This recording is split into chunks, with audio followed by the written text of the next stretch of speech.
विभाग कुछ ही देर में वीडियो कॉन्फ्रेंसिंग के माध्यम से दक्षिण पश्चिम मानसून का पहला दीर्घावधि पूर्वानुमान जारी करेगा। विभाग मानसून से पहले 2 बार अपने अनुमान जारी करता है। पहले अनुमान से एक तस्वीर साफ हो जाती है कि उस साल मानसून की देश में चाल क्या रहेगी। वहीं दूसरे अनुमान से मानसून को लेकर तस्वीर और ज्यादा साफ होती है। पिछले 2 बार से भारत में सामान्य मानसून दर्ज किया गया है, जो कि IMD के अनुमानों के मुताबिक था, और इसी वजह से मौसम विभाग के शुक्रवार को जारी होने वाले यानी कि आज जारी होने वाले मानसून के अनुमानों पर कृषि और इंडस्ट्री से लेकर सरकार की भी नजर रहेगी, क्योंकि पिछली बार कोरोना कहर के बीच बेहतर मानसून की मदद से कृषि सेक्टर ही ऐसा सेक्टर था जिसमें ग्रोथ दर्ज की गई थी। और इसीलिए आत्मनिर्भर भारत के इस विशेष अंक के साथ हम हाजिर हैं। मैं हूं जया सिन्हा, मेरे साथ हैं Rukma. A very good morning to you, Jaya, and to all our viewers as well. As Jaya just mentioned, the IMD will, in a short while from now, issue its operational forecast for the monsoon season, June to September, rainfall for the country.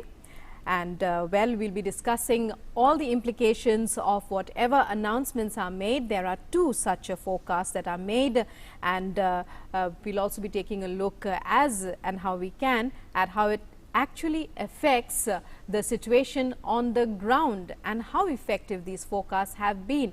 Joining us now is our correspondent Tapas Bhattacharya. Tapas, a lot of expectations this time around from the IMD's forecast, which is to be announced in a short while from now. Last year, they met with an 80%, over 80% success as far as rainfall forecast, as well as, forecasts of the various cyclones that took place, natural disasters that took place were concerned. Well, this year it is expected that, as of now, what we can tell you as per the sources is that it is expected to be a normal rainfall. And in fact, in 2019 and 2020, both the years saw, this, normal rainfall. In fact, this is the 3rd time, in fact, when we talk about 19 and 20, and keeping in mind that this is the 3rd time in the 100-year history that, twice in a row that normal rainfall happened, and it is expected that thing is going to continue even in the 2021 prediction. It is in a very short while from now. IMD will be providing its weather forecast for the southwest monsoon, and it is expected that this year also it is going to be in the range of the long period weather forecasting that they spoke about. The forecast, the long range forecast, it is expected to be in the region of almost 100 to 105 LPA. So that means that this year also one would get a very good rainfall. And what does that mean? The southwest monsoons, normal southwest monsoon means that one would have a abundance of agriculture output, and that will help in the long run in the economy. Remember, during the COVID crisis, the one thing that actually saved the economy was agrarian sector, and it is expected that even this year also the agrarian sector is going to prove to be an absolute critical role in India's economy. Rukma. Right. A critical role as far as India's economy is concerned. When we talk about the impact on agriculture, we do know that for years, for centuries, the farmers have depended, we being basically agrarian economy, farmers have depended on the weather forecast, on the weatherman for managing their crops for their livelihood. Yes, and that's where the IMD's role becomes even more important, because a proper right prediction of the forecast of the rainfall activity, the southwest rainfall activity. Remember, southwest monsoon plays a very critical role in the country and its agrarian economy. Even now, most of more than 50 to 60% of India's agrarian economy is based out of southwest monsoon's role, and that's one of the reason why. तो बिल्कुल भारतीय मौसम विभाग की तरफ से इस साल के मानसून के मौसम के लिए पूर्वानुमान जानकारी इस वक्त जारी की जा रही है। सीधे चलते हैं, सीधा प्रसारण देखते हैं।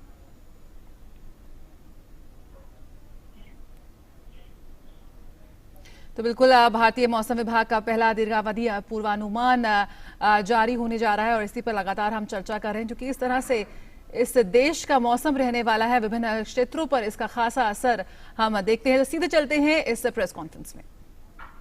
which was developed indigenously And we have been using this statistical model since 2007. And recently in 2017, we introduced a multi-model,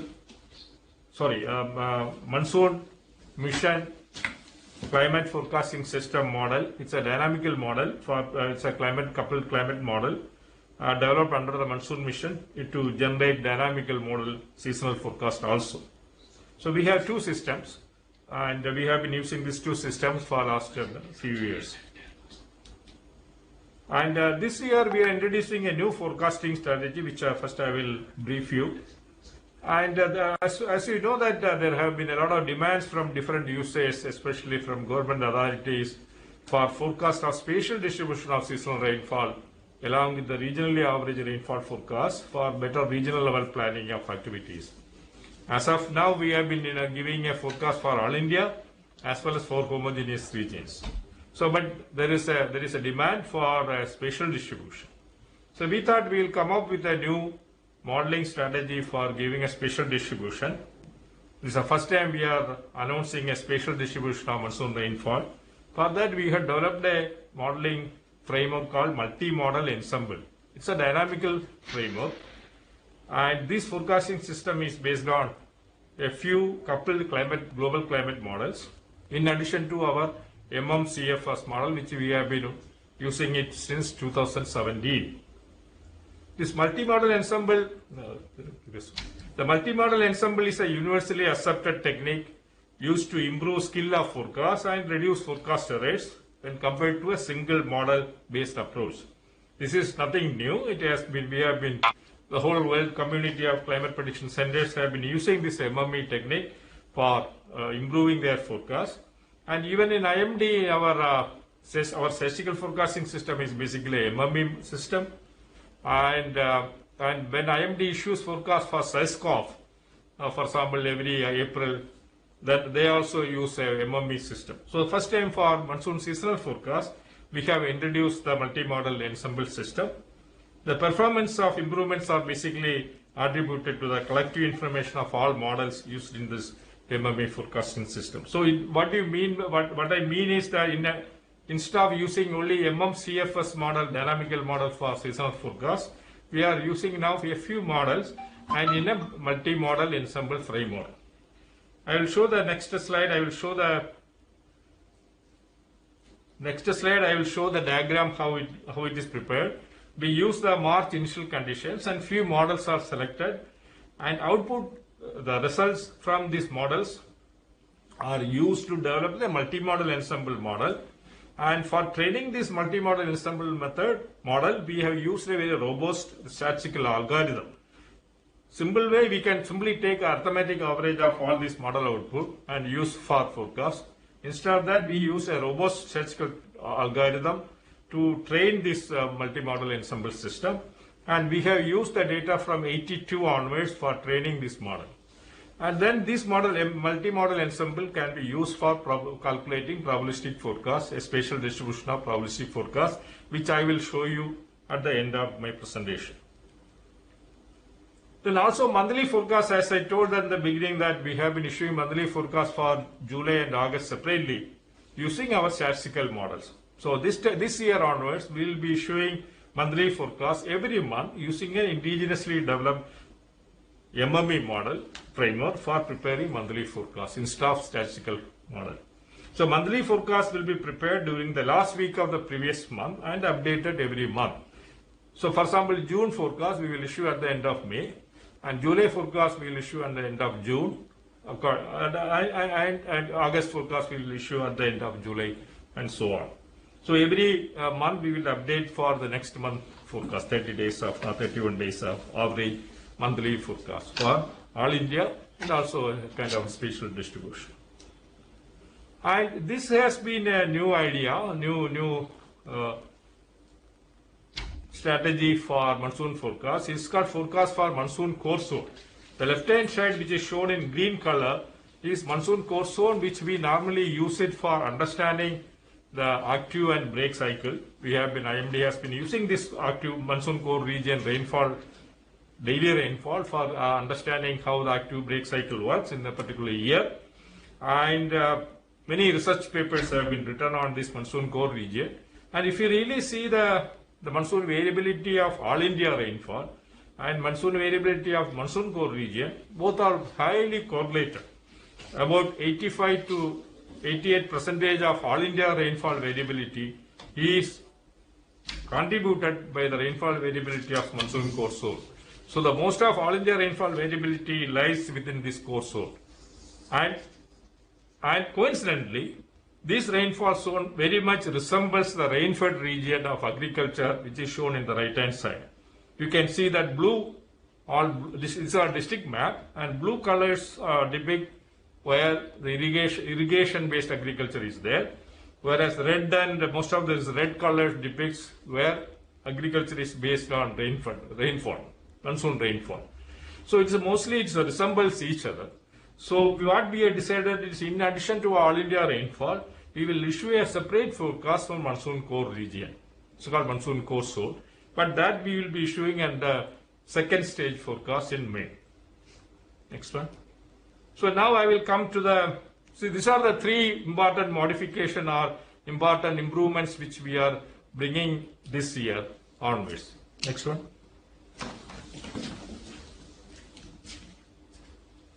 Yeah, so this is the new strategy for long range forecast. First April now we will be issuing all India rainfall forecast for and also a spatial pattern of probability forecast for the seasonal rainfall over the country based on statistical as well as MME model.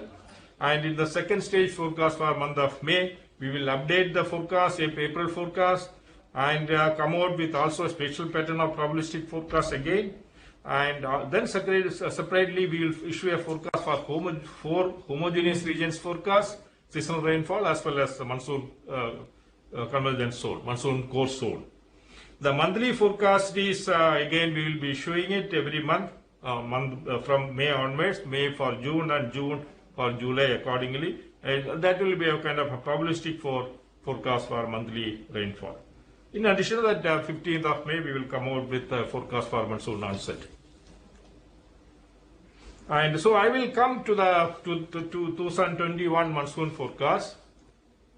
And first I will discuss about the physical mechanisms of monsoon variability. As all of us know that monsoon variability is influenced mostly by ENSO, El Nino Southern Oscillation. In addition to that, forcings from Indian Ocean, Atlantic Ocean, and Eurasia, etc. also have a great influence. But ENSO is the primary forcing for monsoon variability.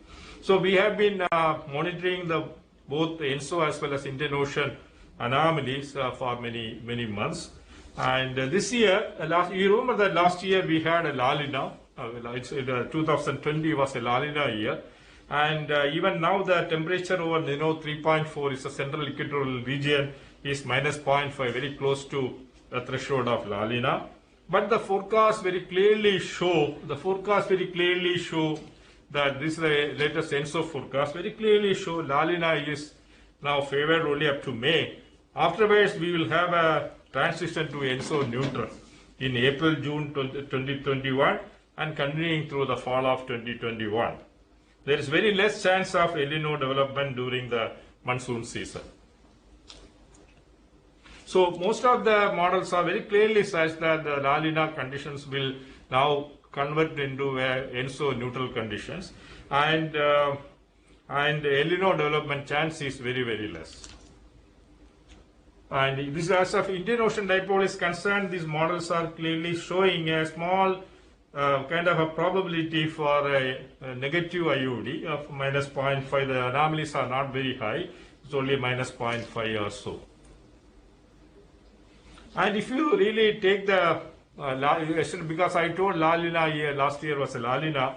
So this year, if it is a La Nina plus 1, then we have about 14 cases from 1951 onwards if you take the data. And there are 14 La Nina plus 1 years, so 2021 is a La Nina plus 1 year. And out of that, only 3 years monsoon rainfall was deficient. And out of 3 years, 2 were El Nino years. For example, 65 and 72 are El Nino years. So this year, we are not expecting that this will turn out to be a El Nino year. So, and otherwise, if you don't consider these 3 years, otherwise the monsoon rainfall is expected to be in normal category. So this is the forecast. Forecast for monsoon rainfall. We are expecting rainfall over the country as a whole is likely to be normal. And quantitatively, the monsoon forecast is likely to be 98% of the long period average with a modular of plus or minus 5%.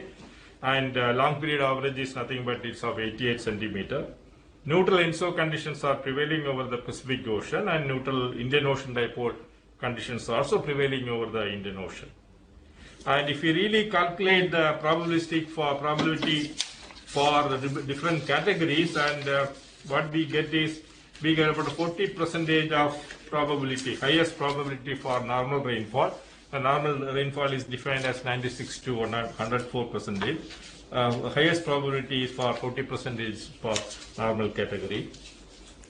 So this year we are expecting a normal monsoon with 98% of the long period average with a modular of 5%.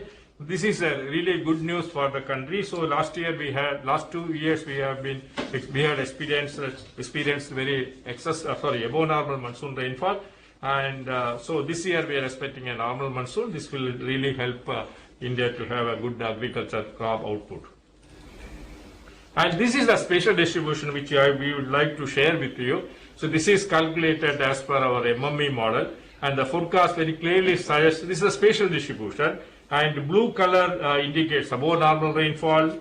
The red color, yellow or red color shows the below normal rainfall. Green color shows the normal rainfall. So what the picture shows is actually the maximum probability at a given point. Which category has the highest probability? Wherever blue is shown, there we have maximum probability for above normal. Where green is shown, where the maximum probability is shown as for for normal rainfall. And for the below normal rainfall, all yellow and red color shows where the maximum probability is for. So except for northeastern, eastern and northeastern parts, like for some parts of Orissa, Jharkhand, some parts of Bihar and Assam, Meghalaya, etc. The remaining parts we are expecting either normal or above normal rainfall. And if you take it on all India average, it comes to around 98%.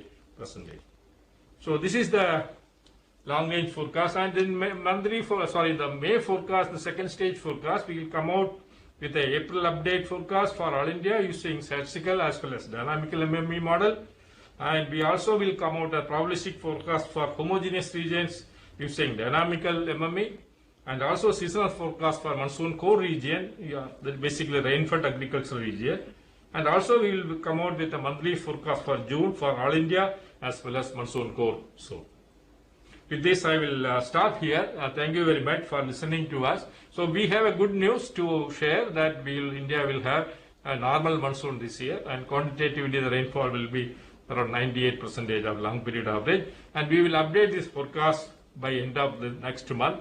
So next month we will have better information, more information, especially on La Nina conditions and also IOD conditions, and our confidence will be much better in the next monsoon forecast will be issued in month of May. So I will now request Director General of IMD, Dr. Mohapatra, to share with you the details of long range forecast in Hindi. So I request Dr. Mohapatra. नमस्कार, good afternoon. आप सभी को ये press conference को स्वागत है। जैसे माननीय सचिव महोदय ने बताए हैं कि इस बार भारत मौसम विज्ञान विभाग की तरफ से जो पूर्वानुमान जारी हुए हैं, इससे ये पता चलता है कि ऑल इंडिया मानसून रेनफॉल 2021 स्वाभाविक रहेगा। ये पूरे भारतवर्ष के लिए एक सुखद समाचार है। जो हमारा पूर्वानुमान है, इसका जो सारांश है, इसको मैं हिंदी में आपको अभी दोबारा बताना चाहूंगा। समूचे देश में दक्षिण पश्चिम मानसून के ऋतुनिष्ठ यानी जून से सितंबर तक होने वाले वर्षा सामान्य रहने का संभावना है। सामान्य का मतलब होता है कि जो हमारा दीर्घावधि वर्षा होता है, जून से सितंबर के बीच उनकी 96 से 104% तक बारिश होने का उम्मीद किया जा रहा है। मात्रात्मक रूप से देखें तो मॉडल की त्रुटि जो प्लस माइनस 5% है, इसके साथ मानसून के ऋतुनिष्ठ जून से सितंबर वर्षा दीर्घावधि औसत के 98% रहने का संभावना है। 1961 से 2010 तक की अवधि के लिए समूचे भारत में ऋतु की वर्षा का दीर्घावधि औसत 88 सेंटीमीटर है। यानी 2021 साउथ वेस्ट मानसून सीजन की टाइम 88 सेंटीमीटर की 98% प्लस माइनस 5% बारिश होने का संभावना है। जैसे सचिव महोदय ने आपको बोल रहे थे कि ये मानसून ज्यादा तक जो लार्ज स्केल प्रोसेसेस होते हैं इसमें प्रभावित होते हैं, और सबसे बड़ा लार्ज स्केल प्रोसेस जो मानसून को प्रभावित करता है वो है El Nino and southern oscillation, जिसको हम ब्रीफली बोलते हैं एनसो। और अभी का स्थिति ऐसा है कि प्रशांत महासागर में तटस्थ एनसो स्थितियां प्रचलित है और हिंद महासागर में तटस्थ इंडियन ओशन डाइपोल स्थितियां भी प्रचलित है। आपको मैं ये बोल के रखूं, जैसे प्रशांत महासागर में वेस्ट इक्वेटोरियल पैसिफिक ओशन में सी सरफेस ज्यादा गर्मी रहता है और ईस्ट इक्वेटोरियल पैसिफिक में ठंड रहता है, और वेस्ट इक्वेटोरियल पैसिफिक जब ज्यादा गर्म हो जाता है इसको हम लानिना कंडीशन बोलते हैं, और जब ईस्ट इक्वेटोरियल पैसिफिक ओशन में सी सरफेस ज्यादा गर्म हो जाता है इसको एल नीनो बोला जाता है। और इस साल जो स्थिति है ये न्यूट्रल कंडीशन है, यानी तटस्थ एनसो कंडीशन अभी जारी है। एनसो कंडीशन जैसे इंडियन ओशन डाइपोल भी भारत का जो मानसून है इसको प्रभावित करता है। इंडोनेशिया के पास जो वेस्ट इंडियन सोमालिया के पास जो वेस्ट इंडियन ओशन है वो वार्म होता है, और इंडोनेशिया के पास जो ईस्ट इंडियन ओशन है वो कूल होता है, तो इसको पॉजिटिव इंडियन ओशन डाइपोल बोलते हैं। और इंडोनेशिया के पास ईस्ट इक्वेटोरियल इंडियन ओशन जब गर्म होता है सी सरफेस वाटर, और सोमालिया के पास जो वेस्ट इक्वेटोरियल इंडियन ओशन है वो ठंड होता है, तब इसको नेगेटिव इंडियन ओशन डाइपोल बोलते हैं। अभी जो स्थिति है इसके हिसाब से इंडियन ओशन डाइपोल अभी न्यूट्रल कंडीशन में है, तटस्थ है। और हमारा जो पूर्वानुमान है, ये पूर्वानुमान के हिसाब से मानसून की टाइम प्रशांत महासागर में जो इंडियन जो एनसो कंडीशन है वो जैसे अभी तटस्थ है ऐसे ही तटस्थ रहने का उम्मीद किया जा रहा है। मगर इंडियन ओशन डाइपोल कंडीशन जो इक्वेटोरियल इंडियन ओशन में होता है, जो अभी निष्पक्ष या तटस्थ है, वो नेगेटिव होने का उम्मीद किया जा रहा है। मैं आपको ये बोल के रखूं कि यूजुअली लानिना कंडीशन इंडियन मानसून को फेवर करता है और एल नीनो कंडीशन फेवरेबल नहीं होता है। Similarly positive Indian ocean dipole अच्छे होते हैं और नेगेटिव इंडियन ओशन डाइपोल अच्छे नहीं होते हैं। भारत मौसम विज्ञान विभाग का ये प्रथम चरण पूर्वानुमान है, वो समग्र देश के लिए एवरेज रेनफॉल कितना होगा इसको दर्शाता है।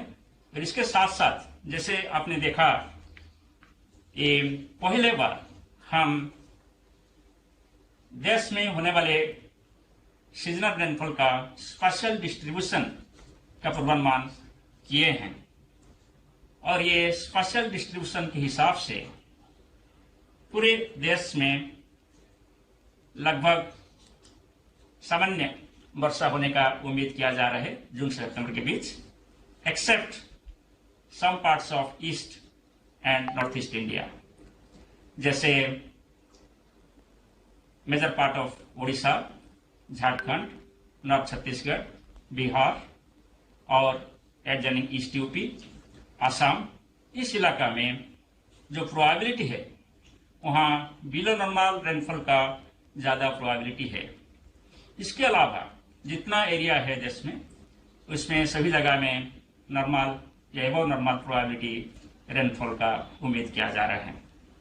वो ये सभी रेनफॉल को लेकर हम जो पूर्वानुमान इस बार दिए हैं इसका आंकड़ा तैयार किया गया है और ये आंकड़ा है 98% ऑफ लॉन्ग पीरियड एवरेज, यानी 88 सेंटीमीटर का 98% विथ मॉडल एरर ऑफ ±5%। जैसे सचिव महोदय ने बता रहे थे, इस बार हम कुछ प्रमुख स्टेप्स लॉन्ग रेंज फोरकास्ट के लिए हैं। पहला ये है कि जैसे हम सिर्फ स्टैटिस्टिकल इंस्ट्रूमेंट फोरकास्ट सिस्टम और monsoon mission cover forecast system use करके पहले सीजनल फोरकास्ट का पूर्वानुमान कर रहे थे, इस बार हम इसमें थोड़ा परिवर्तन किए हैं। हम सिर्फ एक डायनामिक मॉडल यूज नहीं करते हुए अवेलेबल सभी global dynamical modelling forecasting system को प्रयोग करके एक multi model ensemble MME system develop किए हैं। वही डेवलप्ड MME सिस्टम को यूज करके और स्टैटिस्टिकल एनसेम्बल फोरकास्ट सिस्टम को यूज करके इस बार का जो पहला पूर्वानुमान आज जारी हुए हैं इसको तैयार किया गया है। ये multi model ensemble forecast system जो हम डेवलप किए हैं ये सिंपल एवरेजिंग सिस्टम नहीं है। ये विश्व में उपलब्ध कुछ बहुत एक्यूरेट डायनेमिकल फोरकास्टिंग सिस्टम को आधार करके रोबस्ट स्टैटिस्टिकल टेक्निक यूज करके ये सिस्टम डेवलप किया गया है। और इस सिस्टम के माध्यम पे हम सिर्फ ऑल इंडिया नहीं, पहले बार इस बार हम इंडिया में डिफरेंट प्रांत में बारिश कितने होने वाले हैं इसका पूर्वानुमान कर रहे हैं।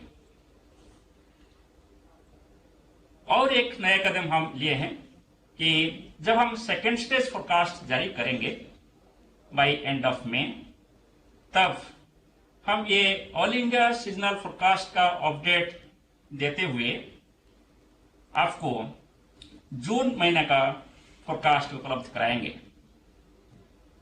यही multi model ensemble forecasting system और statistical ensemble forecasting system use करते हुए हम मानसून का 4 महीना का पूर्वानुमान इस बार इसका प्रीवियस महीना का लास्ट वीक में जारी करेंगे।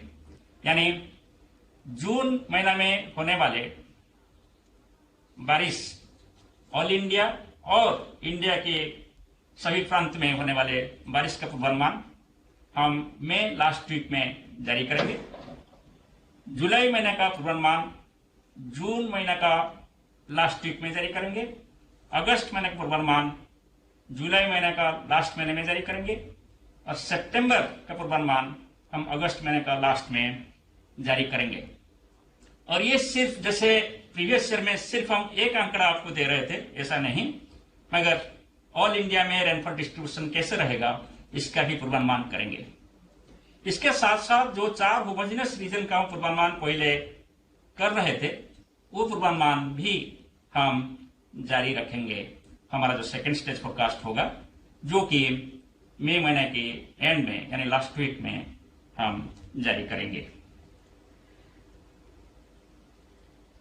हमें उम्मीद है कि हम ये सभी जो नया कदम उठाए हैं इसमें जो मिनिस्टर ऑफ साइंस का जितने सारे ऑर्गेनाइजेशंस है सभी सम्मिलित है और ये जो कंबाइंड अप्रोच में हम नया शुरुआत कर रहे हैं ये मानसून पूर्वानुमान को और अधिक प्रयोगशील करेगा, अधिक सटीक करेगा और ये हमारा सोशियो इकोनॉमिक डेवलपमेंट में प्लानिंग प्रोसेस में स्पेशली बहुत सहायक होगा।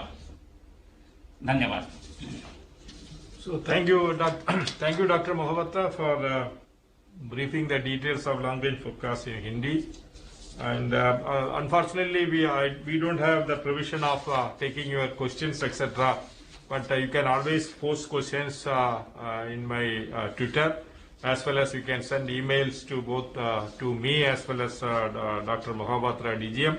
So we will try our best to give you a kind of explanation as well as clarification. And if you want more details, also we will be giving you. And also we will be immediately posting our the press release in Word format, as well as my presentation in IMD's website, which you can download it and you can go through it. And if you have still any further questions, I will be very happy to give you the answers. Thank you very much. Thank you very much.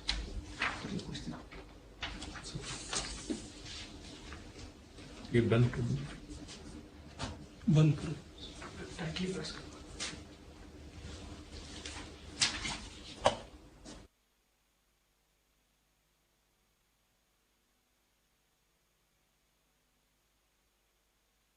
Forecast for the monsoon rainfall by the IMD. That was the webinar you were just witnessing, and it's good news coming in as has been predicted.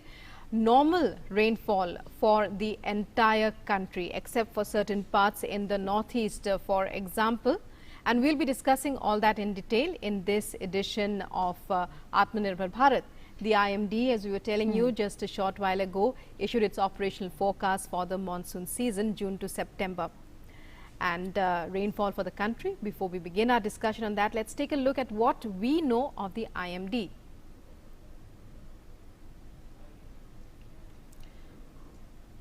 तो भारत मौसम विज्ञान विभाग की तरफ से इस वक्त आप वेबिनार देख रहे, तो एक अच्छी खबर यहां पर पूरे देशवासियों के लिए, जहां पर समूचे देश में दक्षिण पश्चिम मानसून की जो है वो हम बात कर सकते हैं जून से सितंबर तक की जो अवधि दी गई है उसमें सामान्य रहने की संभावना जताई है मौसम विभाग ने। और जैसा कि हम जानते हैं कि अच्छी बारिश, अच्छी मानसून जो है वो हमारे देश में कई ऐसे क्षेत्र हैं जिन पर सीधा उस पर मानसून पर निर्भर करते हैं। और इस पूरे मुद्दे पर हमारे साथ हमारे खास मेहमान भी जुड़ेंगे और लगातार उनके साथ चर्चा करते रहेंगे। लेकिन हम आपको जिस तरह से बता रहे थे कि तमाम चीजें हैं आज जो मौसम विभाग के साथ से हमें जानकारी दी गई, कृषि, सिंचाई, नौवहन की बात करें, विमानन की बात करें, पटीय तेल अन्वेषण जैसे मौसम के प्रति जो बेहद संवेदनशील गतिविधियां रहती हैं, उन तमाम चीजों का इस वक्त असर होता है। जो पूर्वानुमान जारी किया और कहा गया है मौसम विभाग की ओर से कि मई में दोबारा दूसरा जो पूर्वानुमान है वो जारी किया जाएगा। Right. Well, as we were telling you, the IMD just a short while ago issued its operational forecast for the monsoon season, June to September rainfall for the country.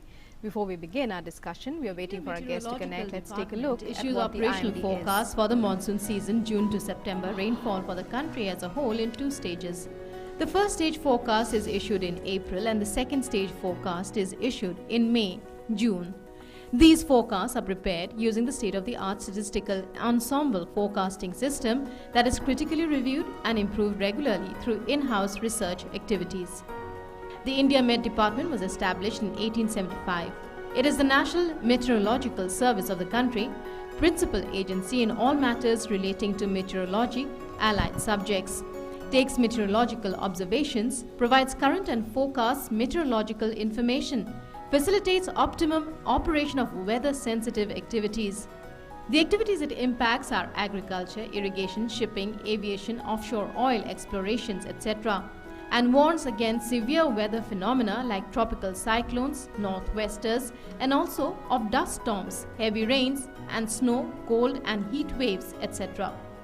It also warns against incidents causing destruction of life and property and provides met statistics required for agriculture, water resource management, industries, oil exploration and other nation-building activities. The Met Department further conducts and promotes research in meteorology and allied disciplines. तो बिल्कुल, और इस वक्त हमारे साथ हमारे खास मेहमान भी जुड़ रहे हैं। Dr. KJ Ramesh, former Director General IMD, और Dr. DS Pai, Scientist and Head Office of Climate Research and Services IMD Pune. बहुत बहुत स्वागत है हम दोनों ही खास मेहमानों का हमारे इस आत्मनिर्भर भारत के इस विशेष संस्करण में जुड़ने के लिए। सबसे पहला सवाल यहाँ पर डॉक्टर KJ रमेश से हम पूछना चाहेंगे।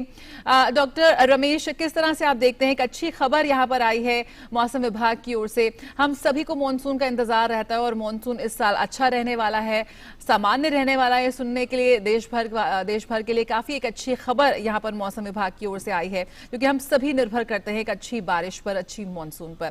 किस तरह से देखते हैं जो आज वेबिनार में तमाम बातें कही गई और जो ये पूर्वानुमान जताया गया? यह देश के लिए बहुत ही अच्छी खबर है। लगातार 5वीं बार जो है India is going to see very good rainfall distribution as assessed and brought forward and forecasted just now by the Secretary Ministry of Earth Sciences and Director General of Meteorology. So 5वीं बार जो है India में agriculture production के लिए एकदम बढ़िया साल होने का है। पिछला जो है साल 2020 जो है रिकॉर्ड फूड प्रोडक्शन हुआ है इंडिया में, 300 मिलियन मेट्रिक टन टच किया है।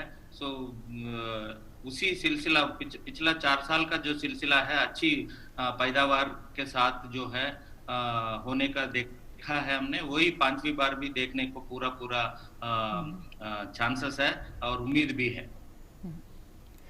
Well, coming to you, Dr. Ramesh, when we talk about the forecast this year, it's predicted that there will be normal monsoon across majority parts of the country, except perhaps in the northeast. What does that mean, particularly for various sectors? Say, for example, for agriculture, what do we understand by a normal monsoon? See, there are two things. Normal monsoon is the country as a whole, one figure, average figure, that is 98% it is given. But along with that, for the first time now, distribution of the rainfall is also provided through a map.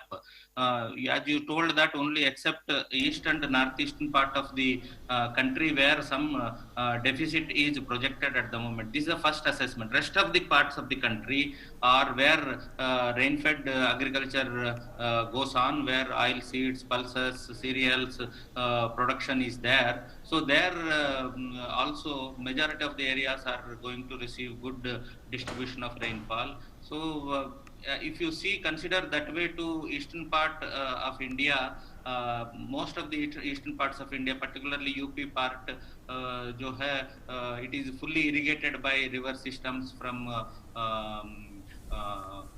Himalayas, and similarly Madhya Pradesh also supported by good irrigation systems. So on the whole, the irrigation supports, river irrigation supports in those areas where it is slightly less, except regions of Jharkhand and parts of Bihar. But this is a first assessment we will have to keep in mind. Second update will come in the month of end of May or first week of June. So that will further provide the update over this. But as of now, scenario is highly promising and looking to be very good for Indian agriculture. बिल्कुल, doctor पाई भी हमारे साथ जुड़े हुए हैं। Doctor पाई, नई पूर्वानुमान रणनीति का यहाँ पे जिक्र हुआ और उसके बारे में भी यहाँ पर बात कही गई। IMD पुणे का इसमें विशेष योगदान रहा है। किस तरह से एक हम कह सकते हैं एक वैश्विक मॉडल, जलवायु मॉडल पर आधारित एक बहु मॉडल असेंबल फोरकास्टिंग सिस्टम विकसित यहाँ पर किया गया है। तमाम बड़े शब्दों का मैंने यहाँ पर इस्तेमाल किया, लेकिन अगर हम आम भाषा में इसको समझाने की कोशिश करें हमारे देशवासियों को, कैसे आप समझा पाएंगे? नमस्कार। देखिए, आप लास्ट ईयर तक हम लोग मेनली स्टैटिस्टिकल मॉडल यूज कर रहे थे, लेकिन last few years we have been trying with our own model, monsoon mission climate forecasting system. So it had some skill over spatial distribution. So we found that if you adopt more models and एक model का एक जगह में एक area में ज्यादा skill है, तो यदि आप 3-4 मॉडल या ज्यादा मॉडल एक साथ यूज करेंगे, आपका skill most of the part में अच्छा होगा. सो ये है basically idea of using MME, multi model. That means several models are used to get a better skill in most parts of the country. So we have been working last few years. Now we found that there is a useful skill and that can be operationalized. That's why this year we have come up with this strategy of giving forecast, not only जैसे हम लोग quantitative forecast देते हैं all India और for homogeneous large area में देते थे, इसके साथ साथ probabilistic forecast. So this is the way in globally everywhere seasonal forecast is being issued. Generally जो probabilistic forecast देते हैं. So the same way we have adopted in India also. So this is the first time, and I'm sure that people all will like this methodology, and we will have an update, as Dr. Ramesh said, in May, and also every month, as has been said, we will also issue monthly forecast for every month. Right, when we talk about the long period average, what are we talking about? And if we talk about the accuracy of the IMD's forecast, what are the factors that have enabled you to make such accurate forecasts? Because we know when we look back at 2020, Dr. Pai, when we look back at 2020, it has been almost really accurate. Particularly when we look at certain natural disasters, like for example, Super Cyclone Amphan, for example. And even the origin and the direction of cyclone Nisarga, for example. So what has enabled the IMD to advance to such an extent? As you have seen that already for cyclone forecast, we have already achieved a very good accuracy. So that is being done for Nisarga or Amphan. We have our forecast has been very accurate. So our monsoon forecast, if you see that for 2020, we had an updated 102%. As you have correctly said, Nisarga had contributed good rainfall in the month of June over many parts of the country, and that had given good rainfall in June, and ultimately some low pressure system activity also over the country contributed to rainfall of 109%. So last year we had, as you correctly said, good rainfall, but cyclone contribution was only in the early part, and otherwise mostly we had based on the monsoon trough movement or contributing by low pressure and depression activity, and also we also had many parts flood type situation also. But as said, last year we had a good distribution of rainfall contributing to good agriculture. बिल्कुल, तो इनके पूर्वानुमान में काफ़ी सटीकता आई है और लगातार इस बारे में हम चर्चा कर रहे हैं। Doctor M Mohapatra, DG IMD, इस वक्त हमारे साथ जुड़ चुके हैं। बहुत बहुत स्वागत है डॉक्टर महापात्रा आपका आत्मनिर्भर भारत के इस विशेष अंक में। सबसे पहला सवाल यही आपसे है कि लंबे समय से एक अच्छी खबर का हम इंतजार कर रहे थे और मौसम विभाग के हवाले से एक अच्छी खबर आ रही है कि एक अच्छा मानसून रहने वाला है इस साल, और अच्छे मानसून पे बहुत कुछ निर्भर करता है। लेकिन सबसे पहले जो आपने ये खबर दी है देशवासियों को, अगर थोड़ा सा और इसे विस्तार से आप बताना चाहें कि कैसे एक अच्छा मानसून रहने वाला है और क्या कुछ उम्मीद कर सकते हैं हम। जैसे आपने बताया है कि मानसून भारत का लाइफलाइन है और many areas about 70 to 90% जो रेनफॉल होता है एक सालों में वो मानसून सीजन में भी होता है। इसलिए मानसून का पूर्वानुमान सटीक ढंग से देने के लिए भारत मौसम विज्ञान विभाग सभी टाइम प्रयत्नशील है, और इस बार भी जैसे प्रीवियस ईयर्स में मिडिल ऑफ अप्रैल में हम मानसून का पूर्वानुमान करते हैं, आज पूर्वानुमान जारी किए हैं।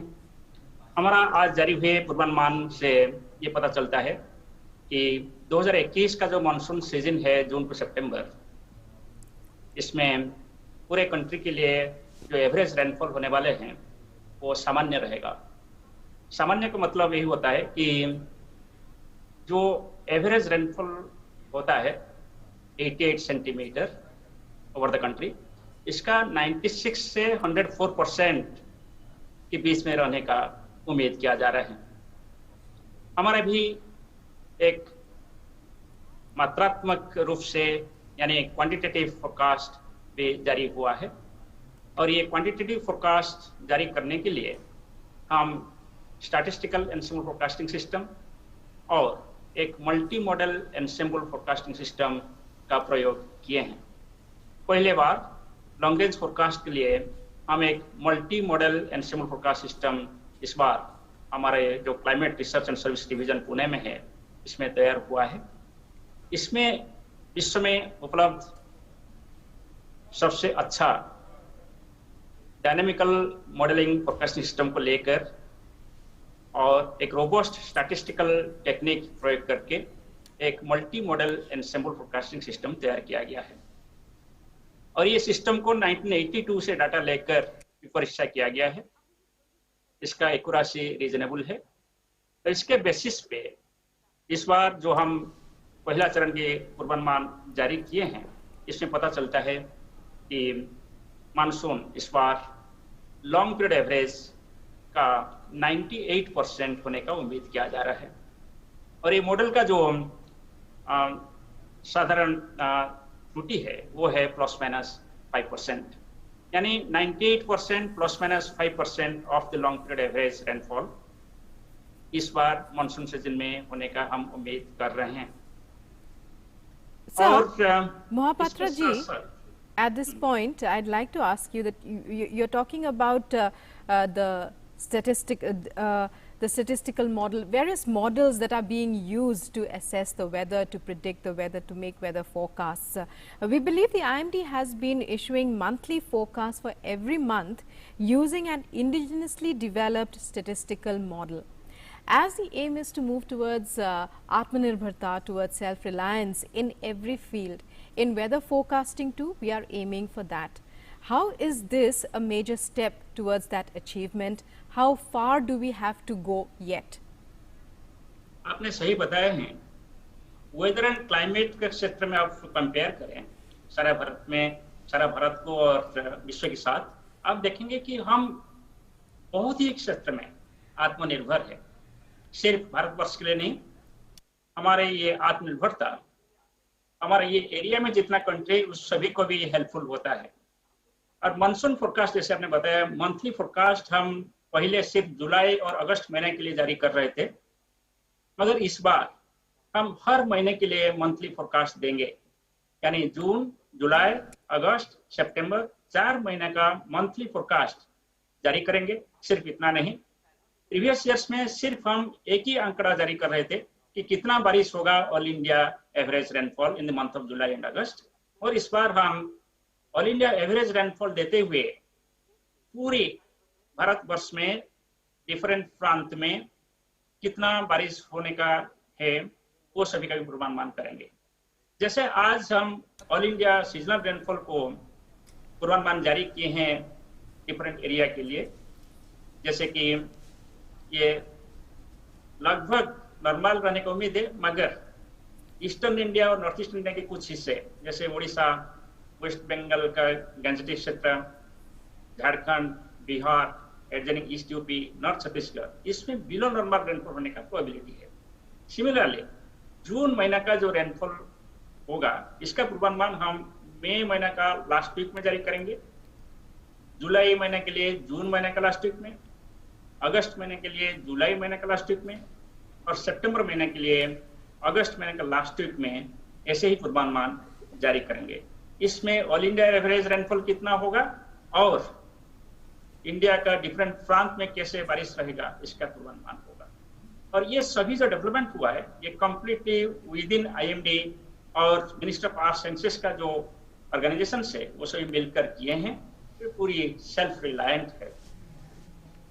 बिल्कुल। डॉक्टर रमेश जी हमारे साथ जुड़े हुए हैं। डॉक्टर रमेश, जिस तरह से हम अभी बातचीत कर रहे थे कि प्रौद्योगिकी के विकास से, तकनीक के विकास से इस वक्त जो हम अपने मौसम विभाग के जो उपकरण देख रहे हैं, हम देख रहे हैं कि किस तरह से हम आत्मनिर्भरता की ओर बढ़ रहे हैं और कितने सटीक अनुमान लगाने में आज हम कितने सक्षम हो गए हैं। डॉक्टर रमेश, आप किस तरह से देखते हैं कि बड़ा बदलाव यहाँ पर हम महसूस कर रहे हैं? अगर हम तकनीक की बात करें या हम विभिन्न उपकरणों की बात करें या टेक्नोलॉजी की बात करें, उस लिहाज से कितना आपने अपने विभाग को, क्योंकि आप पहले इस विभाग में रह चुके हैं, कितना इस विभाग को आप तरक्की करते हुए देख रहे हैं? इस विभाग का तरक्की जो है पर्टिकुलरली फोरकास्टिंग के हिसाब से, साइक्लोन हो, मानसून हो, बारीकी से बारीकी ग्रिड स्केल में प्रेडिक्शन करने का क्षमता पाया गया है पिछले 3-4 सालों में। वो उपलब्धि हुआ है हाई परफॉर्मेंस सुपर कंप्यूटिंग जो है 10 पेटाफ्लॉप की कंप्यूटिंग पावर का जो एडवांसमेंट किया गया इंडिया में प्रोक्यूरमेंट करके, उसकी वजह से क्या है, हम जो है बहुत ही फाइन स्केल में प्रेडिक्शंस जनरेट कर पा रहे हैं। बाकी फॉर एग्जांपल साइक्लोन का प्रेडिक्शन है 3 किलोमीटर की ग्रिड पे होती है, डेली अगले 10 दिनों की प्रेडिक्शन है 9 से 12 किलोमीटर की ग्रिड स्केल पे होती है। तो 5 साल पहले ये होती थी 36 किलोमीटर की ग्रिड स्केल पे। सो इतना ऑलमोस्ट 1/3 जो है फाइन ग्रिड कंप्यूटेशन कर पा रहे हम हाई परफॉर्मेंस कंप्यूटिंग की पावर बढ़ाने से। सो इसके लिए काफी इन्वेस्टमेंट किया है मिनिस्ट्री ने, एंड उसका जो है उपलब्धि हम देखने को आज मिला है। पहली बार जो है पूरा देश में मानसून बारिश का डिस्ट्रीब्यूशन बताया जा रहा है, और कहाँ ज्यादा होगा, कहाँ कम होगा, कहाँ सामान्य की तरह से बारिश रहेगी। उसके साथ साथ जो है हर महीने भी प्रोबेबिलिस्टिक रेनफॉल प्रेडिक्शन का जो स्टेप है इस बार लिया गया। ये सब हुआ है। जो ऑलरेडी उपलब्धियां है साइक्लोन प्रेडिक्शन का, हेवी रेनफॉल प्रेडिक्शन का, उसके टेम्परेचर, लाइटनिंग प्रेडिक्शन, इसके साथ साथ थंडरस्टॉर्म प्रेडिक्शन के साथ साथ seasonal and monthly monsoon prediction में जो टेक्नोलॉजी जो है पर्टिकुलरली कंप्यूटिंग टेक्नोलॉजी का उपयोग पूरी तरह से लेते हुए इसकी उपलब्धि आज देखने को मिल रही है। बिल्कुल, तो एक अच्छा मानसून यानी कि किसानों के हाथों में एक बेहतर कृषि उत्पादन, और एक खराब मानसून यानी कि हम बात कर सकते हैं कृषि क्षेत्र में पेशा। लेकिन हम कह सकते हैं कि जो एक सामान्य मानसून का अर्थ होगा कि कृषि क्षेत्र से अर्थव्यवस्था को एक बेहतर समर्थन यहाँ पर मिलता हुआ नजर आएगा।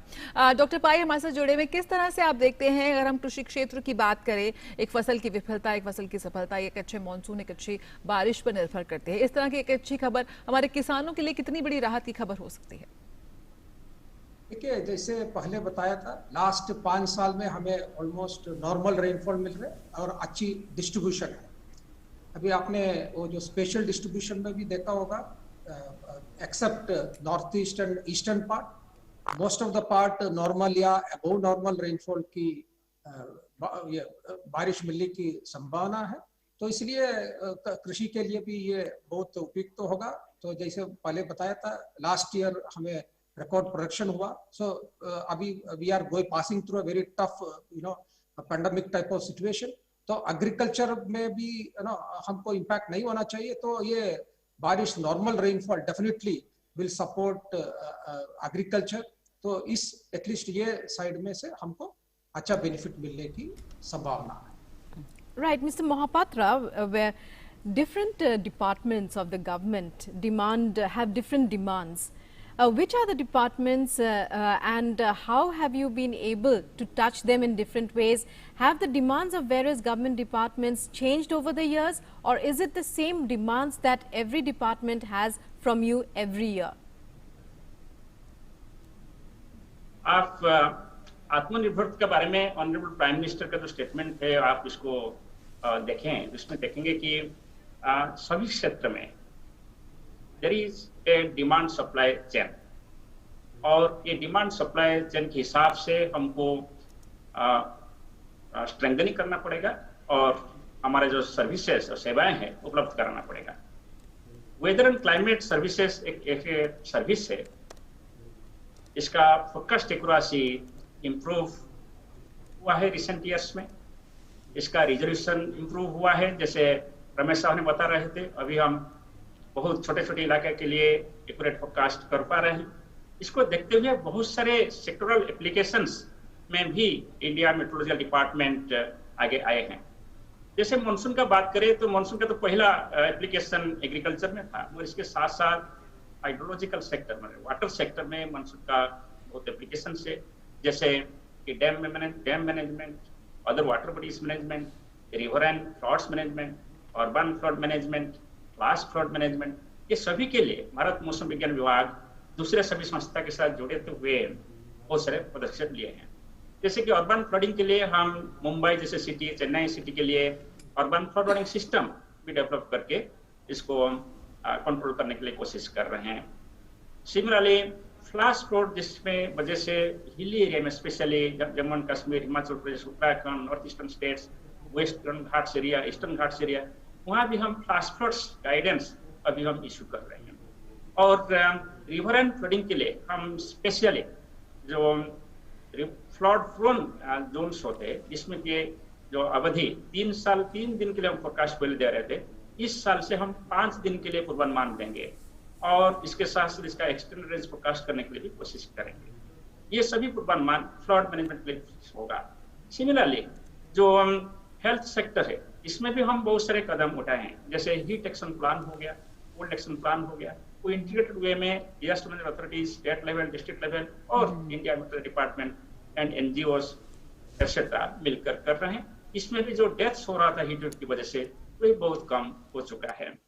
और आप ट्रैवलिंग सेक्टर देखें, जैसे एविएशन, बहुत सारे नए नए एयरपोर्ट आ रहे हैं, इसके लिए भी हम स्पेशल फोरकास्ट एविएशन सेक्टर पे इशू कर रहे हैं, मेरीन फोरकास्ट। और नाउ वाटर सेक्टर, ट्रैवल माने टूरिज्म, ट्रांसपोर्ट भी बहुत सारे आगे बढ़ रहे हैं, इसके लिए भी हम हमारा एप्लीकेशन वहाँ बढ़ा रहे हैं। एनवायरमेंट सेक्टर में भी आप देखेंगे वेदर और एनवायरमेंट अलग नहीं है। वेदर का फोरकास्ट एनवायरमेंट के लिए बहुत जरूरी होता है और एनवायरमेंट का इंफॉर्मेशन वेदर के लिए बहुत जरूरी होता है। इसलिए हम environmental monitoring, air quality forecasting के बारे में भी मिनिस्टर ऑफ आसन की तरफ से और भारत मौसम विज्ञान विभाग की तरफ से पदक्षेप लिया गया है। पावर एंड एनर्जी सेक्टर, जैसे कि सोलर एनर्जी, विंड एनर्जी और कन्वेंशनल एनर्जी, इसको भी जो डिमांड को देखते हुए हम स्पेसिफिक फोरकास्ट अभी जारी कर रहे हैं। डिजिटल फोरकास्ट उपलब्ध हो रहे हैं, इसको लेकर पावर सेक्टर भी इसको यूटिलाइज कर रहे हैं। और इसका परिणाम ऐसे हुआ है कि जो हमारा सोशल इकोनॉमिक उपलब्धियां हैं, वो उपलब्धियां में वेदर एंड क्लाइमेट इंफॉर्मेशन को यूज किया जा रहा है। ऐसे ही बहुत सारे सेक्टर है, सोशल एक्टिविटी हो, इकोनॉमिक एक्टिविटी हो, कम्युनिटी एक्टिविटी हो, ह्यूमन एक्टिविटी हो, सभी इंडस्ट्रियल और एग्रीकल्चर एक्टिविटी हो, सभी क्षेत्र में अभी हम यही कोशिश कर रहे हैं कि हमारा ये जो एक्यूरेट और हाई रेजोल्यूशन फोरकास्ट है और वार्निंग सर्विसेज से इसको इस्तेमाल किया जाए। सबसे बड़ा उपलब्धि ये है कि डिजास्टर मैनेजमेंट सेक्टर, कि डिजास्टर मैनेजमेंट सेक्टर में सिर्फ हम इंडिया को नहीं, complete south Asia, south east Asia, middle east area को हम वेदर का जो सीवियर फेनोमेना होता है, जैसे साइक्लोन हो, थंडरस्टॉर्म हो, हीट वेव, कोल्ड वेव हो, वेव्स हो, ये सभी के बारे में हम जानकारी दे रहे हैं। ये सभी की नतीजा ये हुआ कि सिर्फ भारतवर्ष में जो जन हानि हो रहा था, लोग मृत्यु हो रहा था, इसमें तो कम हुआ है, इसके साथ साथ दूसरे सभी कंट्री में भी सीवियर वेदर की वजह से जो डेथ्स हो रहा था, इसको भी कम किया गया है। और अभी चैलेंज यही है कि जो ये सीवियर वेदर की वजह से जो हमारा प्रॉपर्टी लॉसेस हो रहा है, इकोनॉमिक लॉस हो रहा है, इसको तो हम अभी कम कर रहे हैं, मगर फिर भी अपॉर्चुनिटी है कि हम और ज्यादा इसको कम करें। इसके लिए हम एक कदम उठाए हैं, जिसको हम बोलते हैं impact based forecast system. Impact based forecast system के जरिए हम हर स्टेट गवर्नमेंट बिल्कुल डॉक्टर महापात्रा, इस वक्त बिल्कुल हम यहाँ पर आपको रोकना चाहेंगे। मैं 3 विशेषज्ञों से आग्रह कि हमारे जुड़े रहें और हम सीधे रुक करेंगे। डॉक्टर हर्षवर्धन इस वक्त एक प्रेस वार्ता को संबोधित कर रहे हैं और इसके कारण पैदा हुए चैलेंजेस को भी ओवरकम करने में सफल होंगे। एक तरफ वैक्सीनेशन की प्रक्रिया बहुत ही सुचारू रूप से कोविन प्लेटफॉर्म के माध्यम से सीमलेस तरीके से देश में चल रही है। आज सवेरे की अगर मैंने डाटा देखा तो 11 करोड़ 73 लाख के ऊपर जो है डोजेस जो है देश में लोगों को दे दी गई थी। आज सुबह मैंने ये भी देखा कि इस समय लगभग 54 ऐसे डिस्ट्रिक्ट्स देश में थे जो 7 दिन से जहां पर कोई पेशेंट कोविड का नहीं आया। 34 डिस्ट्रिक्ट्स ऐसे थे जहां पे लगभग 14 दिन से पेशेंट नहीं आया। 4 डिस्ट्रिक्ट ऐसे थे जहां 21 दिन से पेशेंट नहीं आया और इसके अलावा 44 डिस्ट्रिक्ट ऐसे थे जहां पिछले 28 दिन से कोई पेशेंट नहीं आया। तो कुल मिलाकर हम लोग जितना भी पिछले 1 साल का अनुभव है, उसके प्रयासों को, उस अनुभव का इस्तेमाल करते हुए सभी स्टेट गवर्नमेंट्स के साथ मिलकर जो जो चीज़ों की और आवश्यकता है, अगर देश को और ज़्यादा ऑक्सीजन की कैपेसिटी को स्ट्रेंथन करना है, उसके लिए भी कल और भी ज़्यादा उसको रैंप अप करने के लिए निर्णय लिए गए हैं। उसको भी हम तेज़ी से और डेवलप कर रहे हैं। अभी कल मैं सभी जो विशेष रूप से जो कंट्रीब्यूट करने वाले स्टेट्स हैं उनके स्वास्थ्य मंत्रियों के साथ दोपहर में वीडियो कॉन्फ्रेंस के माध्यम से कहाँ कहाँ देश में बेड्स की कमी हो सकती है या कमी है या जिसके कारण किसी भी प्रकार से पेशेंट्स को तकलीफ़ महसूस हो रही है, उसको कैसे रैंप अप करना है, इसके बारे में लोग सब सामूहिक रूप से कल विचार करेंगे।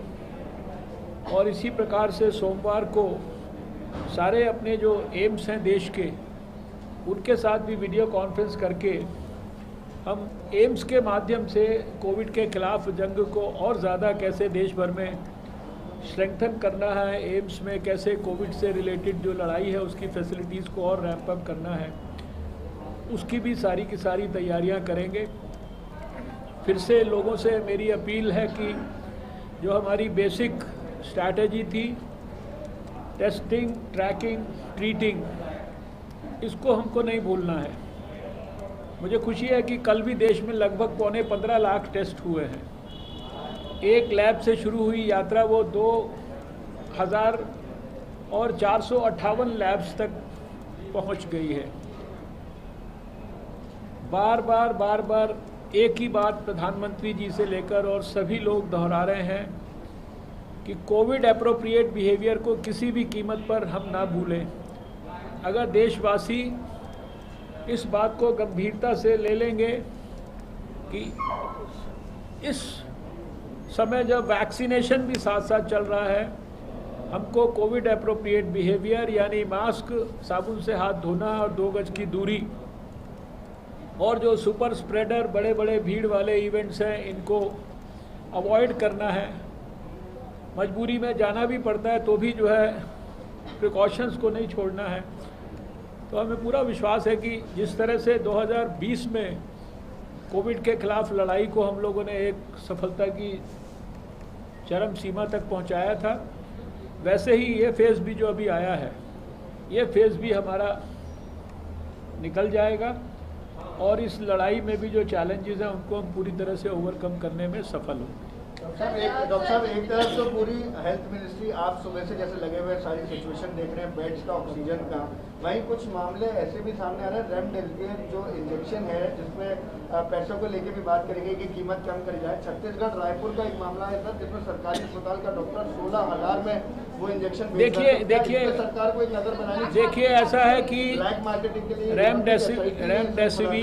रेमडेसिविर के बारे में स्वयं हमने भी, हमारे मंत्रालय ने भी और जो हमारा डिपार्टमेंट ऑफ फार्मास्यूटिकल्स है उसमें हमारे जो सहयोगी मंत्री हैं मंडाविया जी, उन्होंने भी एक तरफ तो उन सब कंपनियों के साथ मीटिंग की है बहुत विस्तार से जो रेमडेसिविर का प्रोडक्शन करती हैं, उनको अपनी प्रोडक्शन कैपेसिटीज़ को एनहेंस करने के लिए कहा गया है और उन्होंने उस दिशा में बहुत तेज़ी से काम शुरू किया है। दूसरी तरफ भारत सरकार के ड्रग कंट्रोलर के माध्यम से सारे देश के स्टेट ड्रग कंट्रोलर्स को सख्त इंस्ट्रक्शन की गई है कि रेमडेसिविर के संदर्भ में किसी भी प्रकार की कोई अगर होर्डिंग कर रहा है या कोई भी ब्लैक मार्केटिंग कर रहा है, काला बाजारी कर रहा है, पेशेंट को एक्सप्लॉइट कर रहा है, तो उसके खिलाफ जितनी भी सख्त से सख्त सज़ा है वो उसको देनी चाहिए। जनता के लोगों को भी हमारे को ये अपील करनी है कि ऐसी शिकायतों को आप अपने अपने स्टेट्स में स्टेट ड्रग कंट्रोलर्स के पास भी भेजिए और अगर हमारे भारत सरकार के अंदर भी ऐसी शिकायतें आएंगी स्पेसिफिक इंस्टेंसेस, प्लेसेस और people, we will take strict action against such people, I can assure you that. क्या सिचुएशन को एसेस करने में देरी हो बिल्कुल, कोरोना की रोकथाम के लिए इस वक्त तेजी से कदम उठाए जा रहे हैं। डॉक्टर हर्षवर्धन इस वक्त की जानकारी देते हुए सुबह हमने देखा कि उन्होंने एम्स का दौरा भी किया था, वहां पे किस तरह से जो ट्रॉमा सेंटर में काम चल रहा है उस पर उन्होंने निगरानी की थी। साथ ही साथ वो कह रहे हैं कि जो विभिन्न राज्यों के साथ भी लगातार केंद्र सरकार संपर्क बनाए हुए हैं, जिसकी भी कमी आ रही है, चुनौतियां जो सामने आ रही हैं उसे दूर करने की कोशिश की जा रही है। और सोमवार को जो देश भर में जो एम्स हैं उनसे भी वो वीडियो कॉन्फ्रेंसिंग के जरिए लगातार उनसे बात करेंगे और जानेंगे कि वहां पर कोरोना की रोकथाम किस तरह से हो रही है। रेमडेसिविर का एक पत्रकार ने सवाल उठाया तो उस पर भी कहा कि रेमडेसिविर की कालाबाजारी रोकने के लिए अगर कोई भी संस्थान या कोई भी हॉस्पिटल की तरफ से अगर किसी भी मरीज को तंग किया जा रहा है तो उसके खिलाफ भी सख्त से सख्त कदम उठाने के निर्देश दे दिए गए हैं। Well, you were listening in to Dr. Harshvardhan, and as Jaya just said, he has expressed full confidence that this stage of the spike in the fight against COVID-19 will be overcome with the same success as the first fight was overcome. And he answered numerous questions of the press regarding various issues. Meanwhile, going back to our discussion on the weather forecasting done by the India Meteorological Department, how significant it is, even as the Met Department announced the first part of its prediction forecast for the monsoon rains just a short while back. Coming to you, Mr. Pai, we believe that the year-to-year variability of the Indian summer monsoon rainfall is influenced by many global phenomena, among them the El Nino or Southern Oscillation. That is what we as laymen have heard many times. What is the prediction for El Nino this year? How accurate has that been as far as predicting the monsoon and affecting the monsoon in the previous year has? See, as you know that last year we had La Nina conditions and which peaked this winter, and now as of now La Nina conditions has turned into ENSO neutral condition. And most of the models, including the monsoon machine, climate forecasting system of IMD, is indicating that this neutral ENSO conditions will continue in the monsoon season also. And as far as the accuracy of these models, it has been seen that most of the models give a relatively better skill actually as far as El Nino forecast. So this is what our experience. You may be remembering even last time also, when we had initially given the forecast in 2020, we had predicted a weak La Nina condition in the later part of the monsoon season, and therefore there will be increased rainfall activity in the second half.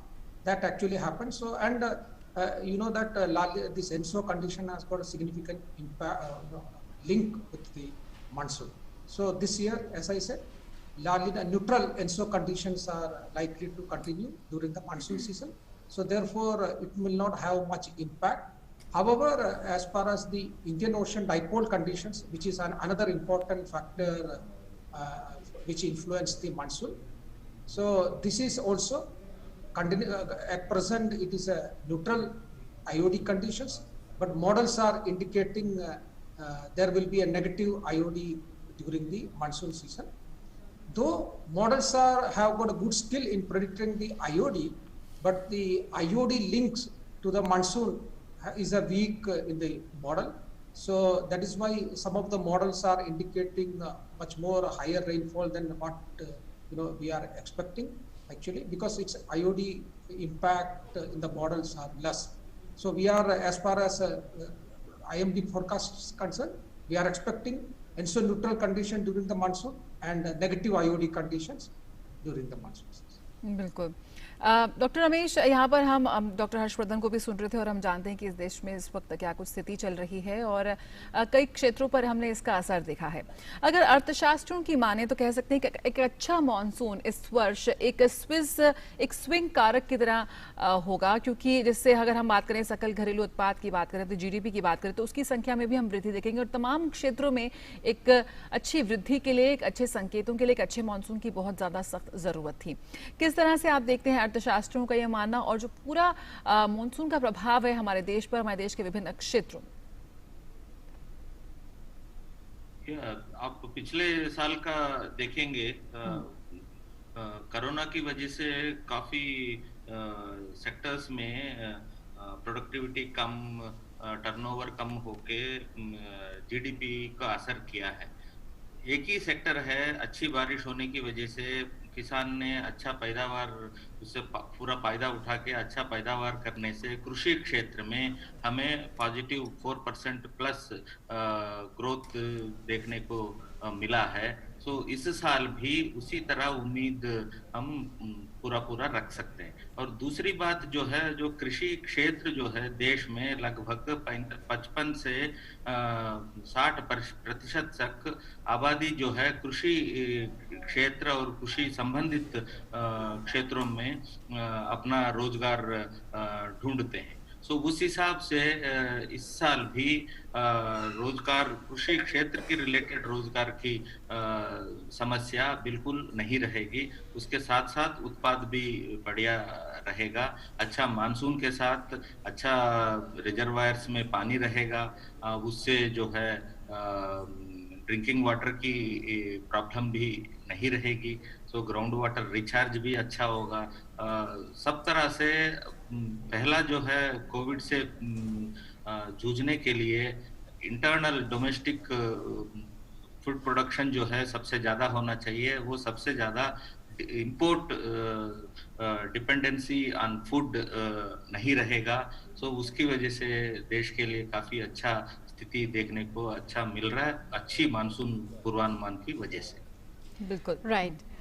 Well, a normal monsoon, very good news there for all our farmers. Coming to you, Dr. Mohapatra, we have understood, and it's not really very difficult to understand how our farmers are dependent on the weatherman and the Met department for their livelihood, for their produce. But when it comes to another sector, say for example the oil exploration sector, could you explain to us more about how your predictions, how your forecast can impact this sector, how the weather actually impacts the oil exploration sector?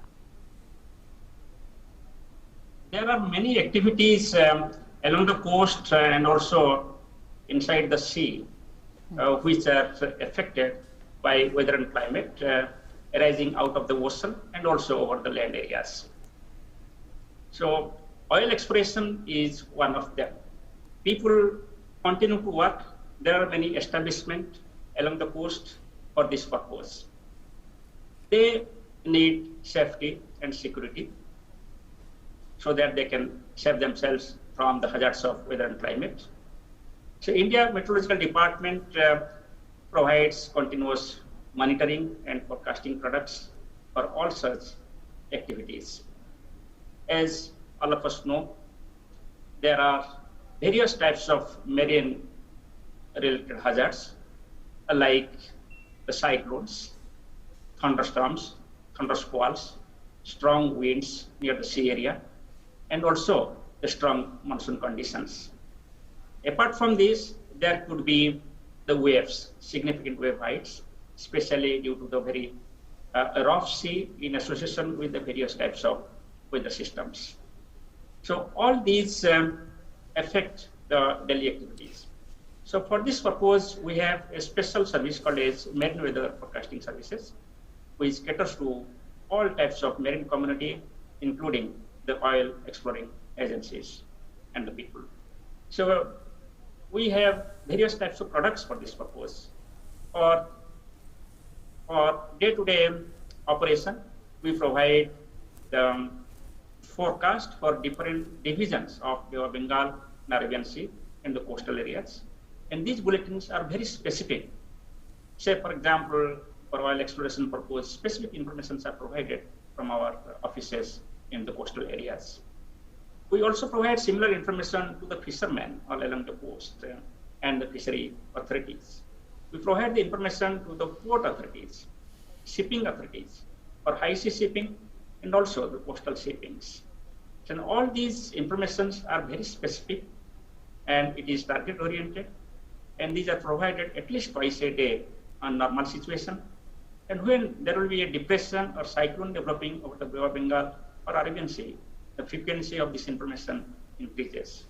And recently, because of this improvement in accuracy and because of this improvement in information and communication technology, we are also utilizing the various latest tools like we have GIS, and we are providing this information in a geo platform which can be utilized by all these stakeholders.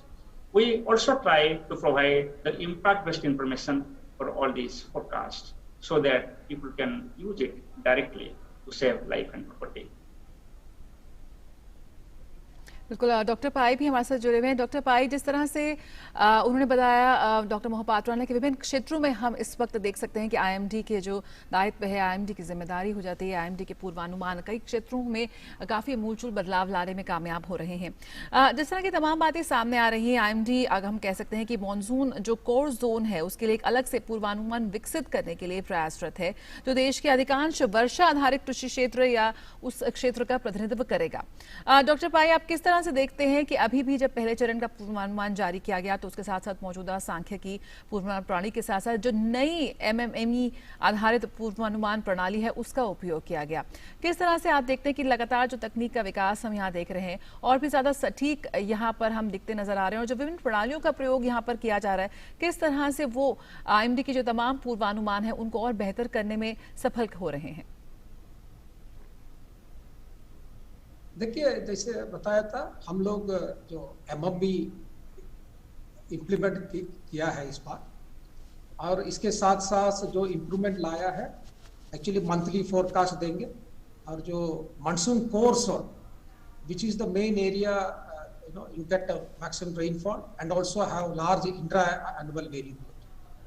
Here region, most parts of this coincides with also rain-fed regions of the country.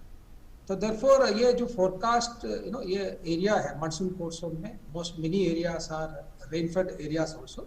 So by giving this forecast, that will help actually the agriculture in the rain-fed area. Now इसके साथ साथ जैसे बताया seasonal forecast के साथ IMD ने extended range, short range भी बहुत एक्यूरेसी से बढ़ाया है, तो इसको सपोर्टिंग जैसे काम करेगा। तो seasonal forecast, normal rainfall forecast दिया और एवरी वीक हम लोग, हमें एक्सटेंडेड रेंज भी एक एमएमई फ्रेमवर्क में है, वो आपको नेक्स्ट 4 वीक्स का वीकली फोरकास्ट देगा।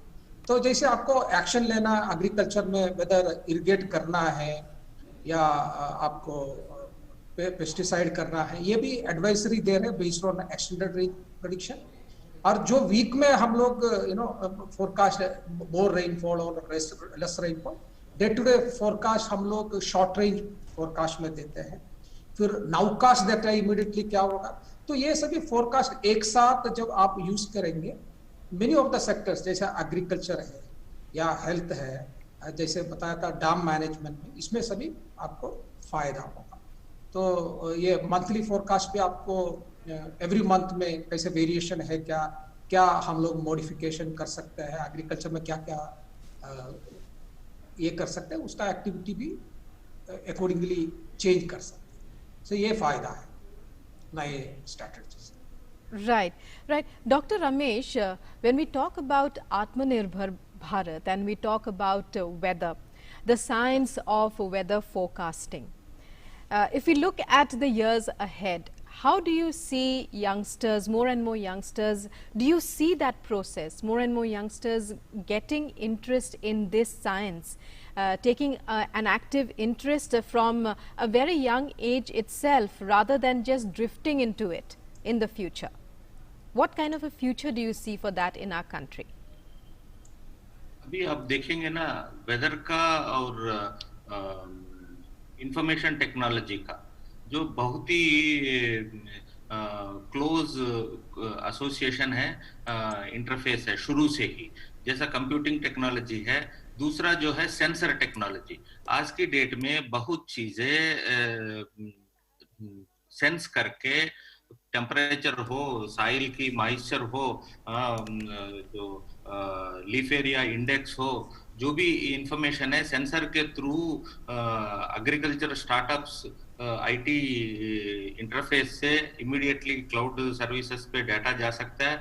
वो जाके लोकल लेवल पे, जैसा अभी we are preparing for large scale farming for tea और कैश क्रॉप्स और regular food cereal crops, different types of services like cotton है, अलग जो सबसे ज्यादा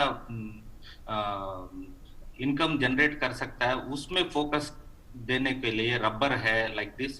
सो कैश क्रॉप्स पे फोकस करने के लिए काफी एग्रीकल्चर स्टार्टअप्स है जो काम, so many IT professionals are joining this. तो जहां पर भी ये सर्विस करेंगे उनको एग्रीकल्चर इंश्योरेंस से प्रोटेक्ट करना है, एक्सट्रीम वेदर से डैमेज नहीं होना है।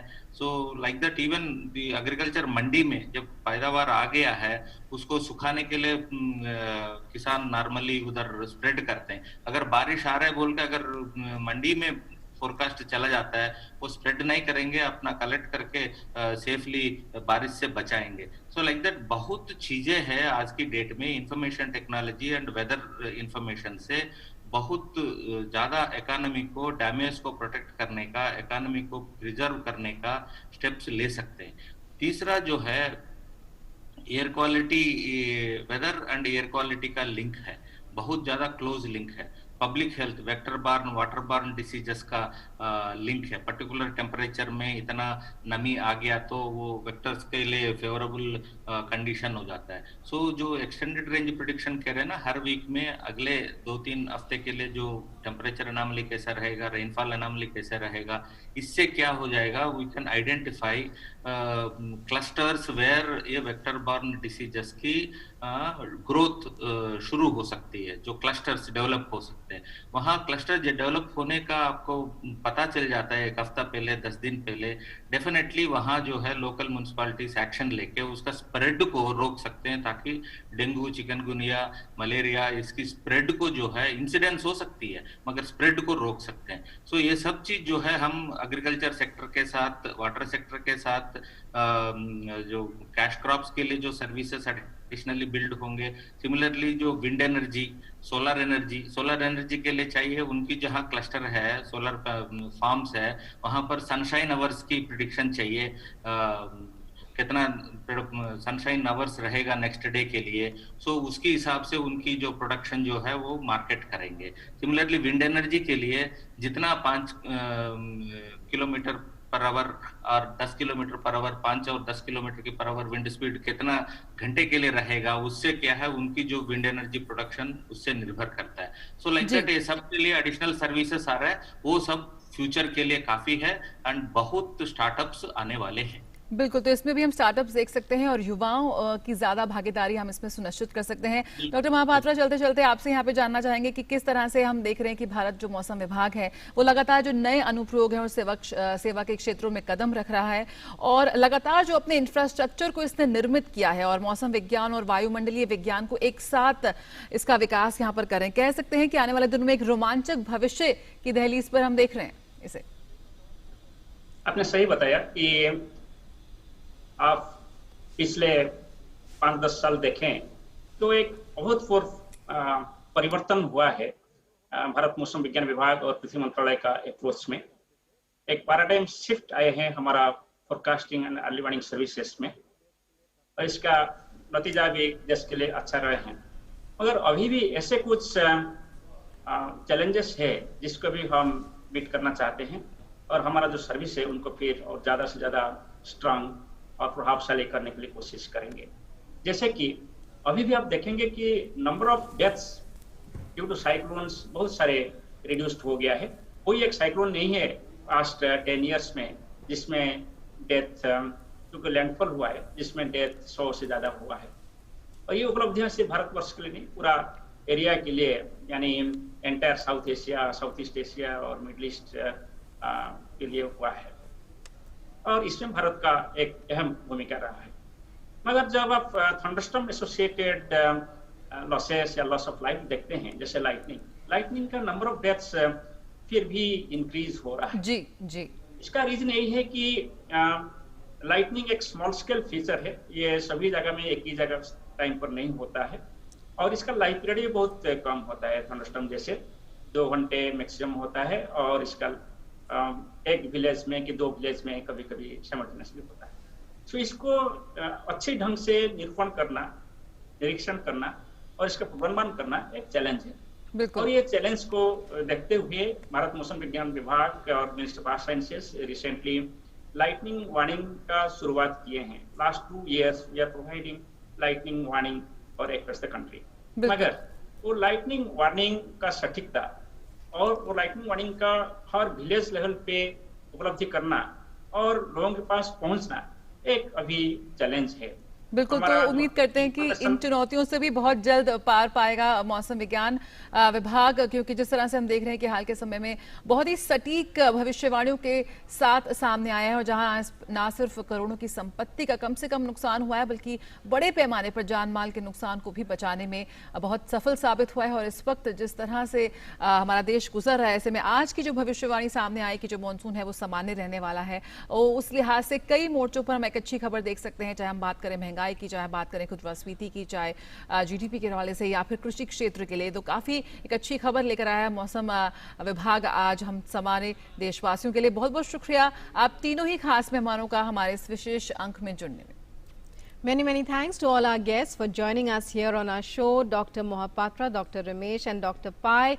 And well, good news for all across the country as the IMD has predicted a normal monsoon in its first forecast. The next will be next month, and every month with new and more advanced technology, it has been predicting accurately its forecast, getting more and more accurate for every sector. बिल्कुल, तो सामान्य से रहने वाली है हमारी दक्षिण पश्चिम monsoon. और इसी के साथ आत्मनिर्भर भारत के इस विशेष अंक में इतना ही। नमस्कार।